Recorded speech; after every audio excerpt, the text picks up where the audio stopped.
O Roblox está no centro de uma polêmica que mexe diretamente com quem tem filho.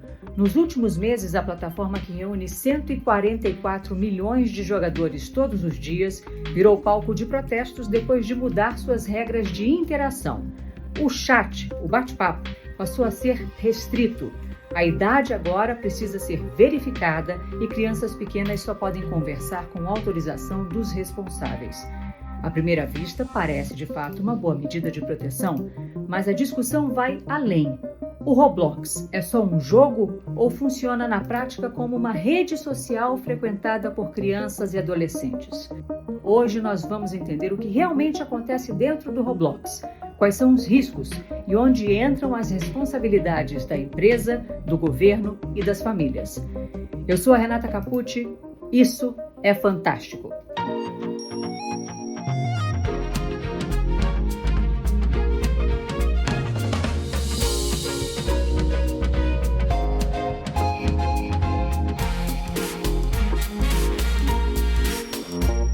Na nossa roda de conversa, eu recebo a querida colega produtora do Fantástico, Esther Radaeli, que produziu a reportagem sobre o Roblox para o Show da Vida. E eu recebo ainda o psicólogo Cristiano Nabuco, que estuda e entende profundamente a relação entre as nossas crianças e as tecnologias que elas adoram, mas que também preocupam nós, pais. Bem-vindos! Obrigada, Renata. Obrigado, é um prazer estar aqui. Doutor, já vou fazer a primeira pergunta para o senhor, mencionando uma fala sua. O senhor costuma dizer que nós estamos vivendo uma espécie de morte da infância. Quando o senhor usa essa expressão que é tão forte, do que exatamente o senhor está falando?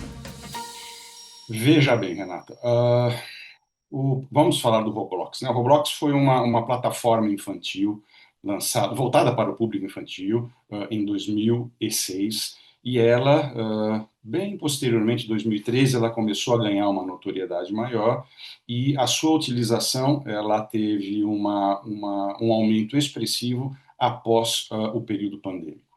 Então, se a gente for parar para pensar, uma plataforma que foi criada em 2006, o que a gente pode dizer é que a plataforma continuou a mesma, só que as pessoas mudaram. Embora ela fosse uma plataforma infantil, a nossa infância começou a ser exposta através de outros elementos, outros recursos, fazendo então com que aquelas crianças lá de trás, vamos pensar assim, não eram tão suscetíveis aos problemas que a gente vê hoje. Obviamente que a empresa como um todo, assim como outras, usam dos seus esforços para tentar mitigar um pouco o problema, como, por exemplo, tentar classificar de uma maneira melhor ainda o fato de que certas faixas etárias precisam dialogar no chat com outras faixas etárias, ou mesmo a mediação por seres humanos de conteúdo impróprio. Só que o que a gente observa é que o crescimento ele é mais rápido e mais amplo do que a capacidade destas empresas em dar uma resposta. Então, respondendo à sua pergunta, afinal de contas, que riscos são esses? A gente pode enumerar alguns riscos que são já bastante conhecidos por todos, como, por exemplo, na medida em que eu me relaciono, que eu converso, que eu troco informações com alguém que está do outro lado, essa pessoa, ou esse indivíduo, esse usuário, necessariamente não tem a idade que ele diz ter. Então, nesse momento, abre-se uma brecha perigosa, Renata, por quê? Porque eu posso estar, muitas vezes, na presença de pessoas que são mal intencionadas, ou seja, o que acontece na vida concreta é o que acontece também no jogo. Muitas pessoas se valem, então, dessa vulnerabilidade de estar conversando com crianças e começam a adentrar em temas que seriam pouco propícios, como questões ligadas a maus tratos com relação a animais, ou mesmo a solicitação de fotos que seriam íntimas para a criança, ou mais, ou até procurando trazer conversas que seriam não recomendadas, como, por exemplo, você fazer algo com alguém, ou se dirigir em tal local, ou você já fez aquilo, ou que tal. Então, são, na verdade, linhas que são muito tênues e que começam, sem que você perceba, os pais, no caso, a direcionarem o comportamento da criança para um outro nível, para um outro nuance de interação. Então, isso é muito perigoso, porque na medida em que o tempo vai passando, essa criança, por exemplo, ela começa a se sentir já valorizada, querida, ela começa a receber atenção, que é exatamente o que as crianças gostam, não é? E na medida em que isso vai acontecendo, esta criança vai começar a desenvolver uma predileção por esse bate-papo. E aí a gente tem uma porta aberta muito perigosa, né, Renata? Porque o que acontece? À primeira vista, quando você olha um jogo como esse, você pode dizer, nossa, é um jogo fofo para crianças, olha que bacana, só que na verdade ele esconde problemas que são muito sérios, como essas vulnerabilidades, fazendo então com que muitos pais não imaginem que o que começa numa plataforma como essa, de uma forma quase infantil, pode terminar em outras plataformas com a solicitação explícita de fotos íntimas ou da orientação do desejo dessas pessoas que essas crianças se machuquem, se automutilem. A gente tem visto isso de uma forma muito ampla e fechando aquilo que eu estou dizendo repetidamente, é como se fosse uma morte da infância. Por que morte, Renata? Porque o que a gente imagina da infância? Vamos voltar aqui nas décadas em que nós éramos crianças. O que a gente fazia com 6 anos, com 8 anos, 10 anos? Você brincava de pega-pega, esconde-esconde, pula corda. Você interagia com o meio ambiente, você ia aprendendo exatamente a socialização, ela é muito importante para isso. Quando uma criança brinca, ela não está brincando, ela está treinando o cérebro a como se relacionar com as outras pessoas. Então, o que acontece? Depois de todas essas mudanças que nós tivemos no planeta como um todo, com pandemias, cidades que se tornaram mais perigosas, pais que, infelizmente, são obrigados a fazer 2 jornadas, 3 jornadas para poder levar o pão e o leite para casa. Então, tudo isso criou uma condição de vulnerabilidade onde os pais, infelizmente, deixaram de estar tão atentos como poderiam. E isso criou esse precedente perigoso, fazendo com que muitas crianças, então, principalmente, Renata, meninas pré-adolescentes, ou até antes de serem adolescentes, já caiam aí em mãos que, obviamente, conduzem esse bate-papo para um caminho que, obviamente, cria traumas, e esses traumas podem prevalecer por longos períodos de tempo na vida dessas vítimas. É um perigo real, né, quando crianças interagem com desconhecidos em jogos online. Eu queria saber de você, Esther, o que que vocês apuraram nesse sentido? Renata, primeiro, eu queria até fazer um convite para quem se relaciona com crianças e adolescentes para acessar a plataforma, porque eu não tenho contato com crianças e adolescentes no meu dia a dia, né? E aí, quando a gente começou a produzir essa reportagem, eu baixei o Roblox para eu entender o que que era esse universo. E quando a gente frisa muito que é uma plataforma, é porque são milhares de jogos diferentes. Então tem todo tipo de jogo. Tem jogo, sei lá, de dinossauro, jogo de corrida, jogo de parkour, jogo que você tem que fugir de um desastre natural, que você constrói um zoológico. Tem jogo de todo tipo possível. E tem muitos jogos que, na verdade, simulam a vida real. Então, aí, naquele ambiente, você, criança e adolescente, cria teu avatar. Você cria a sua personalidade desse mundo. E aí tem uma coisa de dinheiro envolvida também, que para você conseguir ter alguns tipos de roupa, né, alguns tipos de acesso, você tem que pagar, né? Nem tudo é de graça. Você consegue jogar de graça, mas nem tudo é de graça. Então você vai construindo a tua personalidade virtual. Então, às vezes eu entrava num jogo e eu falava, mas que graça tem esse jogo, eu com a minha mentalidade de adulta, né? Porque eu não tenho tarefas a cumprir, eu não tenho missões a cumprir, porque aquele jogo em específico era um jogo de interação. Então, parecia muito mais uma rede social para mim do que um jogo. Então, tem jogos hoje que simulam bailes funk. Aí você entra, tem um monte de gente dançando com armas na mão e jogos com classificação indicativa baixíssimas, que crianças podem entrar. E jogos, inclusive, que esses personagens estão segurando placas, que aí não é chat. Tem uns jogos que tem recurso de plaquinhas, escrito nome de facções criminosas. E aí eles ficam lá nesse ambiente dançando, com a arma na mão. Abertos para que idade, Esther? 9 anos, tem alguns de baile que eu entrei, que a classificação era 9 anos de idade, indicativa. Então, assim, em tese ela não acessa o chat, mas ela consegue esse recurso da placa, que você vê pessoas se comunicando por essa placa e não pelo chat. Eu entrei em jogos que eram escolas, então simulavam exatamente um padrão assim de escola brasileira. E aí, quando você ia entrando, tinha interação entre os alunos e nomes de facção estampados no muro da escola. Então é isso, jogos, às vezes a classificação é até menor, tá? De 5, de 9 anos, em que a imagem principal do jogo são dois estudantes um dando um soco na cara do outro.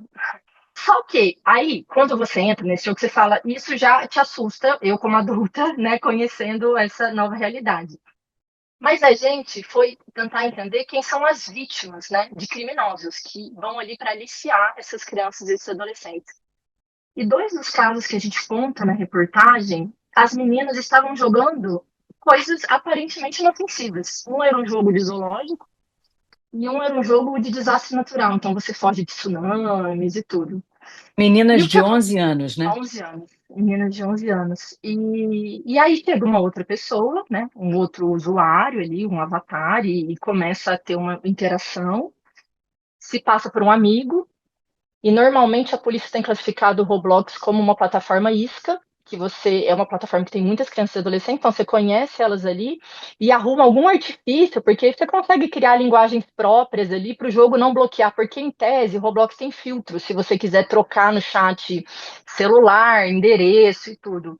Mas hoje em dia na internet você cria códigos para se comunicar, né? Você se faz passar naturalmente, né? O criminoso se faz passar por um adolescente, por uma pessoa da Exatamente, é um mesma amigo idade. ali, né, do mundo virtual. E você tá ali num ambiente que simula a realidade, né? Você tá ali numa praça, num ambiente descolado e começa a iniciar uma conversa. E aí eles mudam de plataforma, porque o Roblox não permite que você troque fotos e vídeos, né? E aí você vai para uma plataforma que permita isso, e aí começa esse jogo de manipulação e de violência para coagir essas crianças a mandar fotos íntimas, vídeos íntimos.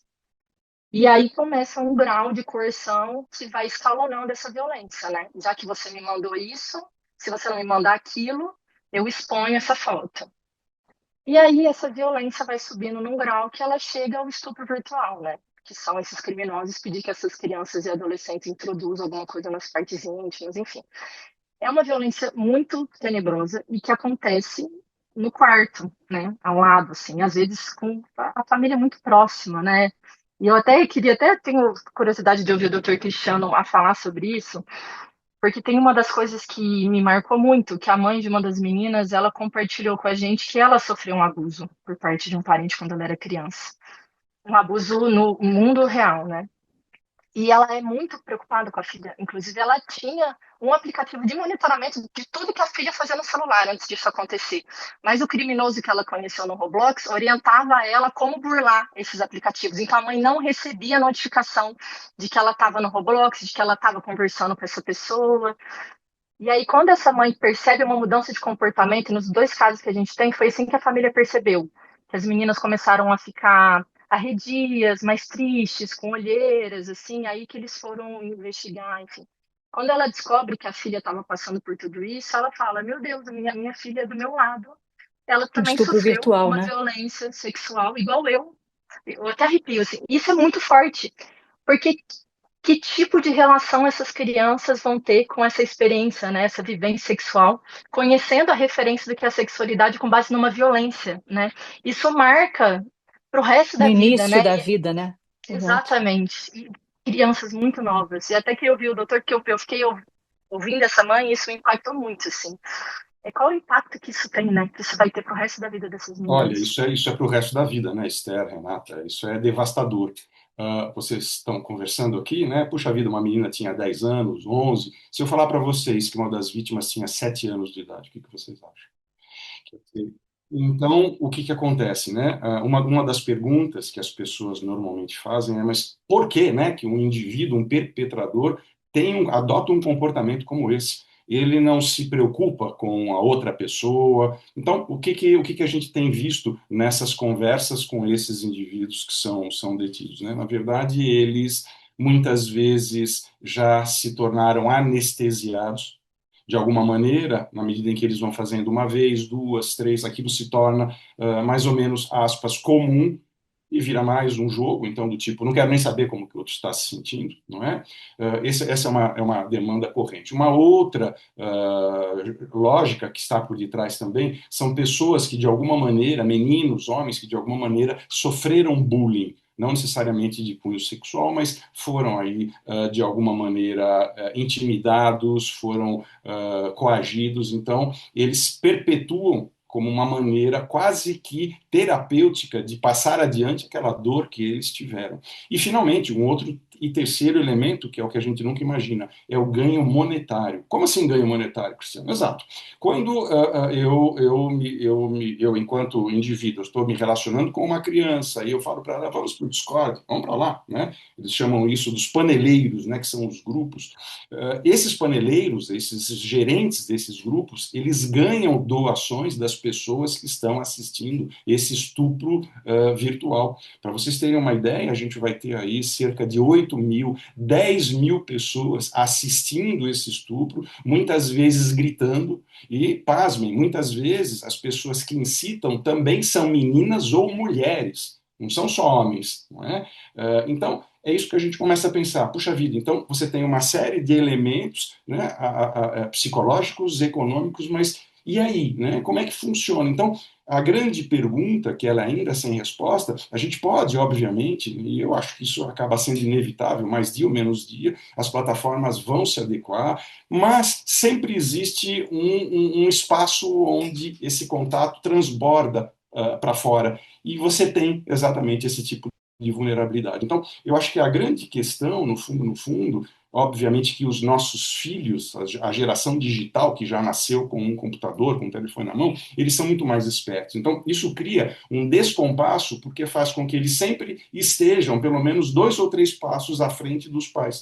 Eu estou ouvindo o senhor falar e estou pensando aqui, há como se prevenir, né, que se chegue a uma situação extrema e traumática, como um estupro virtual? Assim, o que você diz para o seu filho, para a sua filha, para que ele suspeite, para que ele fique mais atento? É possível isso? Hum. Olha, o que a gente costuma dizer, na verdade, é que estes pais deveriam estar mais conscientes dos riscos. Então, até parabenizo a Esther, vocês por esse trabalho, porque isso é de uma importância, porque simplesmente, Renata, você virar para uma criança e falar, olha, não converse com estranhos, não mande fotos suas. Isso já seria de uma serventia imensa, porque as crianças simplesmente não sabem e que, por consequência, os pais estão atribulados, enfim, eles passam por baixo do radar, como diz o ditado. Então, esse seria o grande ponto. A gente chama isso, muitas vezes, de letramento digital. O que é o letramento digital? O pai sentar ao lado do filho, filho, o que você está fazendo aí? O que você está jogando? Mostra para mim, deixa eu jogar com você. Seria, gente, mais ou menos o mesmo de quando uma criança chegava há alguns anos atrás e falava assim, olha, eu estou querendo dormir na casa de um amigo lá da escola, ou do primo. Ah, quem é? Quem vai estar lá? Quem é essa pessoa? Você tem um mínimo de interesse para exatamente resguardar. Quando se trata de internet, não. Né? Porque, não é tão perigoso assim, ou jamais chegaria a este ponto. Então, isso cria, na verdade, um sinal verde, uma porta aberta, onde você tem um espaço, né, como falou Esther, embora seja um jogo, é uma plataforma global, onde você tem acesso com todas as pessoas, acho que no Brasil são 10 milhões de usuários por dia, se não me engano. Então, é um número muito expressivo de crianças que estão absolutamente desorientadas e vulneráveis. E jogo barra rede social, né? É importante dizer isso. A rede social, exatamente, exatamente. E tem, né, Renato, uma coisa que eu esqueci de falar, a questão da dopamina. Na medida em que essas crianças, num primeiro momento, 6, 7, 8 anos, começam a se relacionar, tem alguém do lado de lá que fala uma coisa legal e que conversa, e depois no 11, 12, a pessoa já quer criar um avatar. Isso é uma cola social. No fundo, nós somos seres gregários, a gente precisa estar em contato com os outros para definir nossa identidade. Então, nessa fase, vamos chamar assim, dos 6 aos 12, 14, é uma fase que é muito sensível. Então, é exatamente nesta brecha que essas pessoas utilizam, onde a criança acaba ficando quase que emocionalmente dependente e busque de uma forma recorrente e ficando muitas vezes com raiva agressiva quando os pais tiram, quando os pais exibem algum tipo de controle, e aí que é o desafio, né? Enfim. Agora, essas mudanças recentes do Roblox, como a restrição do chat, verificação de idade, Esther, você acha que elas resolvem o problema ou atacam só superfície? Eu acho que elas colaboram, mas a gente precisa investir muito mais em segurança, porque a gente já sabe que existem formas de driblar, né? Então, a Eles biometria encontram um jeito de driblar qualquer coisa. Eu encontra estou um falando jeito, assim, é, porque tem uma filha de 12, vai fazer 13 anos, e eles sabem, uhum, eu estou sempre de olho, fuxico tudo, e ela sabe que eu faço isso. E não é fácil, exatamente. não. Eles estão sempre à frente da gente, né? O chat de voz, por exemplo, né, que é o que causou a principal revolta, ele agora só é habilitável acima de 13 anos. Então, assim, a gente já sabe que tem gente aí comprando conta com idades maiores, né, tentando burlar a biometria. Então, eu acho, mas é uma responsabilidade coletiva, né? A gente tem que cobrar das empresas, a gente tem que, como sociedade, olhar para o letramento digital de uma forma urgente. Urgente, assim, eu vou te falar que esse mergulho nessa matéria me fez pensar muito como sociedade a forma que a gente tem que olhar para nossas crianças e os nossos adolescentes, assim, de uma forma urgente mesmo, assim, porque uma das coisas que o pai de uma das vítimas falou foi, ela não tinha amigo no vida real, na vida real, ela não tinha Hum. amigo, ela não tinha amigo na vida real. Então, assim, por que que hoje as crianças estão achando que o lugar de sociabilização e de vivência da humanidade é o mundo digital e não é a realidade, né?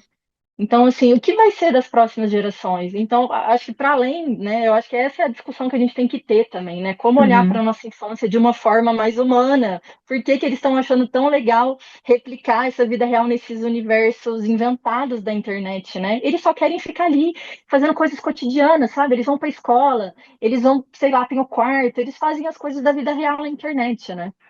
Doutor, explica pra gente. Isso é muito complicado o que você está falando, Esther. Acho que procede bastante.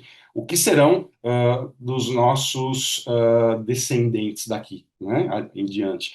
Obviamente, alguns pesquisadores, alguns livros, eles têm usado, inclusive, títulos que são, no mínimo, chocantes, como, por exemplo, abre aspas, né, a geração superficial, fecha aspas, abre aspas, a geração mais burra que já existiu.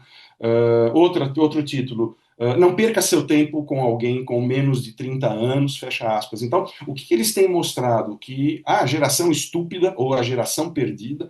Então, o que eles têm mostrado? Que, na verdade, todo esse processo, ele, no fundo, ele acaba entrando numa condição onde essa desorganização, ela faz com que as crianças não sejam preparadas dentro dos valores básicos, dentro das virtudes, daquela que os filósofos falavam lá atrás, que são a base de uma sociedade. Então, quando a gente entende que uma criança recebe um telefone celular com 2 anos de idade, você vai falar, puxa, mas a culpa é do celular ou da plataforma. Mas quem é que dá um telefone celular para uma criança de 2 anos? Eu nunca me esqueço de um caso de uma senhora que me pega na entrada lá do hospital universitário. Preciso conversar com o senhor, preciso conversar com o senhor. Eu falei, puxa, eu não posso. Não, mas eu preciso conversar com o senhor. Eu puxei ela um pouquinho no canto. O que, que a senhora, que eu posso ajudar? Meu neto, doutor Cristiano, meu neto não larga o telefone celular. Não larga o telefone celular. Ele não sai da cama se não dermos o celular. Ele não almoça se não dermos o celular. E isso é terrível. E eu imaginando, que idade será que tem essa criança? 8 anos, 7 anos? E o pior, doutor, ela me interrompe. Quando nós vamos ao shopping, vamos ao shopping? Por que, dona Maricota? É porque quando nós vamos ao shopping, ele larga da minha mão e corre em direção às balconistas das lojas. Como assim? É para pedir colo. Colo? É, uma vez que elas pegam ele no colo, ele vai com os dedinhos no teclado dos computadores das lojas. Mas, dona Maricota, que idade tem o seu neto? 2 anos e 3 meses. Meu Deus. Renata, tem um pesquisador que ele diz que uma criança de 0 a 2 anos que gasta apenas 50 minutinhos por dia nos telefones celulares, ou seja, nada, não é? Ao final de 24 meses, esta criança terá deixado de escutar 850 mil palavras. Porque qual é a grande questão? A nossa vida, a interação que nós temos, principalmente na primeira infância, ela provê uma forma de estimulação cerebral muito rica. Eu tenho todos os tipos de pessoas, de condições. Imagina, por exemplo, quando eu falo para você, olha, eu vou te passar um filme, gente, de uma. Vou passar aqui o filme de uma embarcação. Olha aqui um desenho da embarcação. Você vai lá, brinca com um desenhinho e tal. Se eu viro para vocês e falo, olha, eu não vou passar o filme, eu quero que vocês imaginem um dia de céu azul, com um mar muito, muito verde, na medida em que você começa a imaginar, você vai abrindo frentes distintas, aonde você escuta, você o que acontece hoje? Com essa tecnologia, o teto ficou baixo, ou seja, não existe mais um esforço da mente humana de procurar resolver os problemas, porque os problemas já vêm resolvidos de alguma maneira. Nos seus atendimentos, o senhor percebe diferenças, por exemplo, entre crianças que têm limites claros de uso e aquelas que ficam muito tempo nos ambientes digitais sem qualquer controle parental? Claramente, Renata, claramente, claramente. O que que acontece? Vamos dar uma explicação bem simples, né? O que que acontece com o cérebro humano? O cérebro humano ele vai sendo desenvolvido, ele vai sendo maturado, e esse processo de maturação ele vai ser finalizado por volta dos 25 anos de idade. Ele vai sendo finalizado daqui para frente, e a última região a ser finalizada, lá quando você tem um jovem adulto, é o pré-frontal, que é aqui. O pré-frontal, ele é a sede da razão, enquanto nós estamos conversando aqui, vocês estão usando o pré-frontal de vocês, e é exatamente o pré-frontal que ele faz o controle dos impulsos. O que é o controle dos impulsos? Vamos imaginar que você está no lançamento de um livro de um colega e de repente passa ali um garçom servindo uma caipirinha. O que que você faz quando o garçom vem? Você vai falar, opa, estou guiando, não devo beber, porque isso não vai dar certo e tal. Então, é nesse momento que o seu pré-frontal, ele pisa no freio e ele consegue inibir comportamentos de risco. O que que isso quer dizer? Que quanto mais baixa a sua idade, quanto mais tenra a sua idade, menos desenvolvido está o seu cérebro. E quando você dá um jogo que ele não para, que ele não termina, você estimula essa circuitaria da recompensa, fazendo então com que eles não consigam mais parar. Então, o que dava prazer com 5 minutos de joguinho vai precisar de 10 minutos. O cérebro criou uma nova tolerância de 15 minutos. Então, eles se tornam viciados, literalmente, nas telas. Embora muitas autoridades americanas, inclusive nessa agora, que os Estados Unidos está tendo, né, famílias que estão processando, e os próprios fabricantes falam, não existe a dependência de telas, não é um diagnóstico oficial. Não, não é, mas a gente está vendo isso o tempo todo, todos os dias nos locais. Então, o que acontece, respondendo sua pergunta, Renato, quando você pega uma criança que não tem esse acesso ininterrupto, esse acesso à vontade corrente, e uma criança que tem um acesso, você vai ver que a criança que tem a regulação, ela consegue ser mais, como é que eu vou dizer, mais compassiva, ela tem uma cadência de interação, ela consegue ler as emoções dos outros, ela para, ela fala, os outros não. Esses que ficam, são os filhos da tela, vamos chamar assim, eles desenvolvem comportamentos absolutamente atípicos, de uma hiperatividade absurda. Então, o que acontece? Se você tem em uma fase da sua vida em que você está, vamos dizer assim, escrevendo em pedra como que a sua circuitaria vai se formar e vai se desenvolver na vida adulta, se você já tem um tipo de exposição, obviamente que, não quer dizer que todo mundo que usa telas vai ter algum problema, mas você já cria uma predisposição para que na vida adulta, a hora que você tenha que lidar com grandes decisões, você tenha dificuldade. Então, resumo da história: de nada adianta eu virar para minha filha de 11 anos e falar, eu já te falei que isto é perigoso. Ela até pode saber, mas ela não tem força biológica para interromper o comportamento. É. Isso que é o grande ponto. Ninguém está propondo aqui você desenvolver uma atitude policialesca. Não vai usar, mas, de novo, letramento digital. Minha filha, deixa eu te explicar uma coisa, deixa eu jogar com você. Olha, filho, isso que está acontecendo, isso não é legal. Veja bem, pode acontecer. Você tem que sentar. Saber os caminhos trilhados pelos filhos no ambiente digital. Exatamente, Renata, é isso. É isso que você percebeu, né, Esther?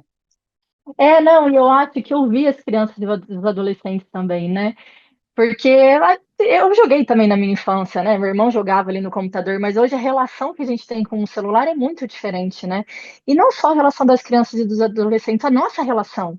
Então, às vezes também a gente está falando alguma coisa para as crianças e a gente mesmo está tendo uma relação não saudável com o celular, né? Então, assim, eu acho que é uma proposta da gente refletir como sociedade a nossa relação com o mundo digital e potencializada e muito com crianças e adolescentes que estão nesse momento de desenvolvimento, né, que é tão especial e tão E importante. crianças seguem exemplos, né, gente? Não É, adianta nada você exatamente. restringir o acesso do seu filho ao jogo, botar lá 30 minutos, 1 hora de joguinho por dia, e você mesmo não largar o celular. Estou falando isso alto, viu? Porque vale para mim Esse é o grande também. dilema, né, Renata? É isso. A gente faz essa reflexão cada vez que né, se depara com um assunto tão importante como esse. É. E eu acho que percebeu os sinais também, né, doutor? Que nessas duas famílias que a gente viu que as crianças foram vítimas, eram famílias que estavam atentas, sabe? E aí, quando eles começaram a perceber que pô, o comportamento dela tá diferente, porque ela tá assim, irritada, sabe? Com olheira, não tá dormindo Quais bem. são os sinais de alerta, doutor? Olha, irritabilidade, ela se recusa a falar a respeito do que ela tem feito nas telas, ela começa a ter um comportamento que ele é disfuncional, ela perde a motivação, ou seja, claramente existe um decréscimo motivacional com relação às interações do dia, que são aí já o primeiro sinal, né? A Esther falou uma coisa importante quando você diz, né, Esther, puxa, antigamente a gente brincava e tal. Então, antigamente existia algo que vocês vão dar risada que hoje não existe mais, que é algo chamado game over. A gente É jogava, em verdade. determinado momento acabava, você fechava, encerrava. Hoje não tem mais fim. E essa escalada que vai dando, ela vai prolongando o sentimento de satisfação. Ou seja, a criança não consegue interromper mais. E um segundo aspecto que é apontado exatamente como um grande vilão nesse processo é a câmera frontal do telefone celular. Quando você não tinha câmera frontal, você não tinha esse tipo de risco. Então, à medida em que você coloca uma câmera, isso permite com que você interaja de uma maneira diferente, não só jogando, mas vivendo o jogo. Então, ou seja, é super desafiador para essas crianças que estão ainda em formação conseguir ter uma noção mínima a respeito de tudo isso que nós estamos falando, infelizmente. Para a gente terminar, os pais que estão ouvindo a gente agora e estão se sentindo assim meio perdidos, qual é o primeiro passo, né, passo prático para proteger a infância dos filhos sem demonizar a tecnologia? Isso, legal sua pergunta, Renato. A tecnologia ela não vai mais embora, ela veio para ficar e cada vez de forma mais intensa. Isso é ponto pacífico, tá? Então, o que que acontece? Eu penso que existe, Renata, uma falsa noção, um falso pressuposto de que quanto mais cedo eu entrego uma tecnologia para uma criança ou para um pré-adolescente, melhor ele se tornará enquanto pessoa na vida adulta. Tá? Então, deixa eu ensinar ele a jogar, então, aqui, por exemplo, Super Mario, ou deixa ele brincar ali com o Minecraft. Que bacana e tal, ele está muito rápido. Então, primeiro mito. Todas as habilidades que esses usuários estão desenvolvendo, essas habilidades não são transportadas para o mundo real. Não é porque ele joga muito bem Super Mario que ele vai ser um rapaz mais esperto. Não, ele vai ficar muito bom em Super Mario. Ponto. Tá? Então, o que que a gente quer dizer? Na verdade, muitas organizações internacionais começam a postular do tipo, olha, entre 0 e 2 anos, nada de telas. Não é? Entre 3 e 5 anos, 1 hora de tela. Entre 6 e 10, 1 hora e meia de tela. E como é que a gente faz isso? Bom, primeira coisa, você tem que solicitar um tipo de regulação. Você não deixaria no centro da sua mesinha da sala lá, ou da sala de jantar, uma vasilhazinha com chocolates. Você deixa? Não, não deixa, porque senão a criança vai comer tudo, não é? Ou eu, enquanto adulto, até eu vou comer tudo chocolate. Então eu guardo chocolate, obviamente. Então, o que acontece? Eu vou estabelecer momentos de utilização onde preferencialmente eu esteja perto, aonde eu possa dar uma olhada. Mas, Cristiano, afinal de contas, qual é o momento certo para liberar? Você acha que a gente pode deixar aos 5 anos, aos 6 anos? Honestamente, Renata, se eu tivesse uma criança hoje nessa faixa etária, eu não deixaria ter acesso antes dos 6 ou 7 anos. Zero de tela. Mas, Cristiano, vejam, zero de tela. Zero de tela. Por quê? Qual é a diferença? Ele vai aprender as cores em inglês. Gente, ele aprende depois.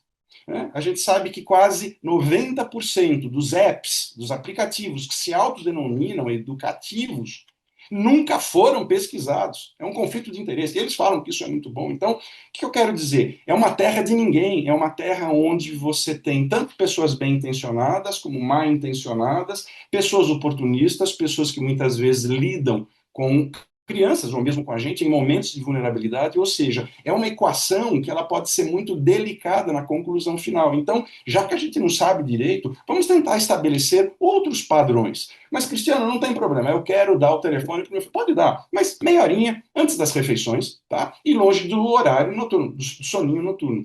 Quando a pandemia entrou, tá? A gente sabe que o brasileiro hoje, dados anteriores, o brasileiro navegava cerca de 10 horas e 15 minutos por dia, o segundo povo no mundo que mais navega.